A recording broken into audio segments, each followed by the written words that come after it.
engines on the island of Sodor loved the summer. Sir Topham Hatt arranges lots of concerts. Music can often be heard drifting through the air. The engines do enjoy it.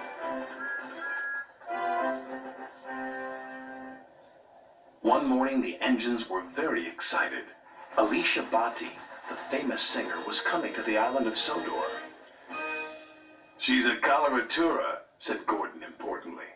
"What's a coloratura?" asked Thomas. "It means she can sing high notes very, very loud. Sir Topham Hatt will choose me to collect her," boasted James. "I'm the brightest and the shiniest." "Nonsense, I'm the most important," huffed Gordon. Thomas wanted to feel important too. "He might choose me," he said hopefully. "Well, one thing's for sure," said Gordon. "He won't choose Dirty Percy." "Don't call me Dirty Percy," he chuffed crossly, and he wheeshed away. But the next day, Sir Topham Hatt didn't choose Gordon, and he didn't choose James. He chose Thomas. "Make sure Annie and Clarabelle are squeaky clean," he said. "Yes, sir," said Thomas proudly. He felt very important indeed. "Move aside, Dirty Percy," chuffed Thomas. "I'm the important engine today." "But I need a washdown," wailed Percy. "My passengers will laugh at me." "But I have to be squeaky clean," huffed Thomas. "So you'll just have to wait." "I can't wait," grumped Percy. "I'm a guaranteed connection," and he chuffed away.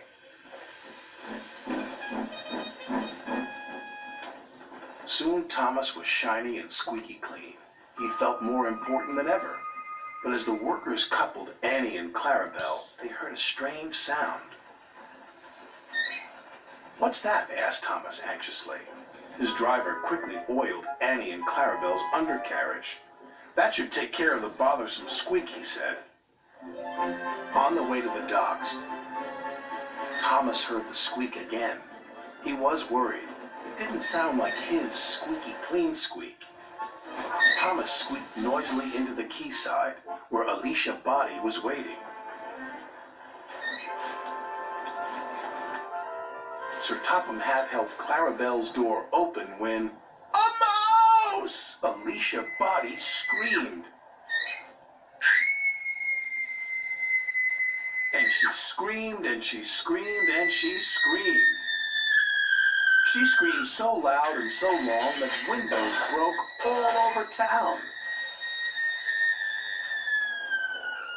"Definitely a coloratura," said Gordon. Alicia Bhatti was cross. "I can't possibly travel in coaches riddled with mice." Sir Topham Hatt was very embarrassed, and Thomas didn't feel important at all. Just then, Percy returned from his guaranteed connection. "Look at the little green engine," Alicia Bhatti exclaimed. "So sweet and dirty, like a proper steam engine." "But he's filthy," Gordon huffed snootily. "But I clean up nice," smiled Percy. He was glad somebody noticed. Alicia Bhatti boarded the train, and Percy steamed away. He felt very proud. Later, Thomas saw Percy at the washdown. "I'm sorry I called you Dirty Percy," said Thomas. "You go first." "Thanks, Thomas. It feels good to be friends," said Percy. "But where is your mouse?" "You'll see," grinned Thomas. That night was Alicia Bhatti's concert. Her voice carried across half the island.